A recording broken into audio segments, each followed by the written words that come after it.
આદિવાસી વિદ્યાર્થીઓ માટે અનોખું અભિયાન નોટબુક વિતરણ કાર્યક્રમ ડેડિયાપાડા ખાતે યોજાયો હતો, જેમાં 321 શાળાઓમાં ભણતા 19,319 વિદ્યાર્થીઓને 75,604 નોટબુકનું વિતરણ કરવામાં આવી રહ્યું છે।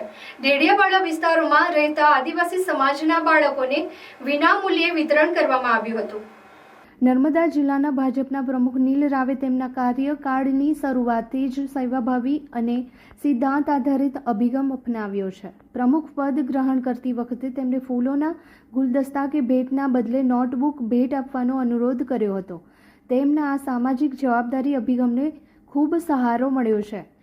હજુ સુધી વિવિધ વિસ્તારોમાં તેમને હજારો નોટબુક ભેટ સ્વરૂપે પ્રાપ્ત થઈ છે।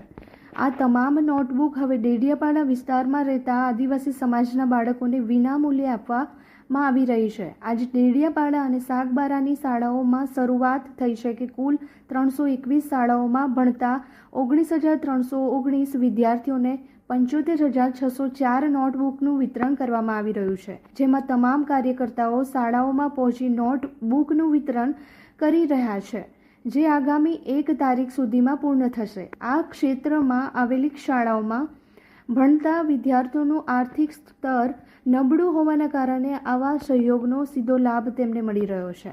આ કાર્યક્રમ દ્વારા નીલ રાવે યુવાનોને એક સ્પષ્ટ સંદેશ આપ્યો છે કે સમાજ માટેની જવાબદારી સાથે કાર્ય કરવું એ સાચું નેતૃત્વ છે।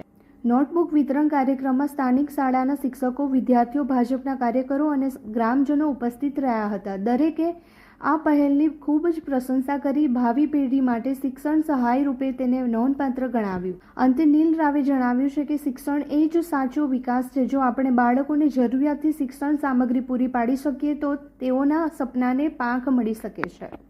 આપણે સમાજને ત્યારે આહવાન કર્યું હતું કે તમે જ્યારે મારે સ્વાગત સન્માન કરો તો નોટબુક આપજો, જેના આધારે અમારી પાસે 50,000થી વધારે નોટબુક ભેગી થઈ હતી।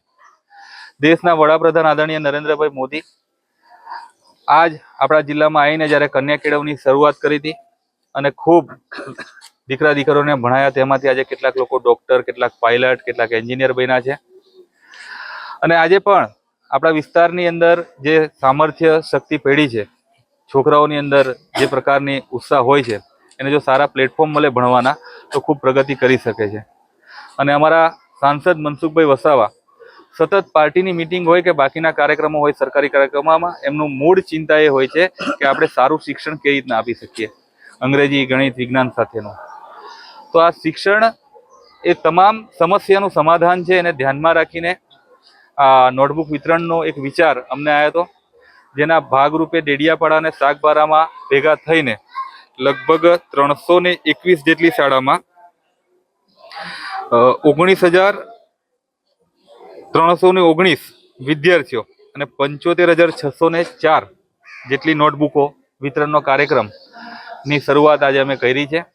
આજે દરેક શાળાની અંદર નોટબુક વિતરણનો કાર્યક્રમ છે। આખો કાર્યક્રમ આજથી લઈ ને 1 તારીખ સુધી ડેડિયાપાડા સાગબારાની તમામ પ્રાથમિક શાળાની અંદર નોટબુકો પહોંચે એ પ્રકારનું આયોજન અમારા પાર્ટીના તમામ આગેવાનો, કાર્યકર્તાઓ, યુવાનો મળી અને દરેક વિદ્યાર્થીઓને નોટબુક આપવાનો કાર્યક્રમ ગોઠવ્યો છે। ખૂબ ઉત્સાહપૂર્વક વિદ્યાર્થીઓ જોડે જ્યારે સંવાદ થાય છે તો એવું એક નોટબુક આપવાથી એમનો ઉત્સાહ વધે છે ભણવા માટેનું। જે એમની આજે વાતચીતની અંદર ધ્યાનમાં આવ્યું કે નાના નાના દીકરા દીકરીઓ એમને જ્યારે નોટબુક મળી તો એમના ફેસ ઉપર જે ચમક હતી એ અદ્ભુત હતી। અને ભારતીય જનતા પાર્ટી સેવાઈ સંગઠનના માધ્યમથી જ્યારે આગળ વધતી હોય ત્યારે આ એક નાનકડો પ્રયાસ છે વિદ્યાર્થીઓને મદદરૂપ થવાનો। આવા અનેક પ્રકારના પ્રયાસો થકી નર્મદા જિલ્લાનું શિક્ષણનું સ્તર ઉપર આવે। ખાસ કરીને ડેડિયાપાડા અને સાગબારામાં જે વિદ્યાર્થીઓને હજુ પણ ક્યાંક ને ક્યાંક નાની મોટી તકલીફ પડતી હોય એને કેવી રીતના દૂર કરી શકીએ અને ડેડિયાપાડા સાગબારાની અંદર સારું શિક્ષણ આપી અને સારા દેશના નાગરિકો ઊભા થાય એ દિશામાં અમારો પ્રયાસ છે।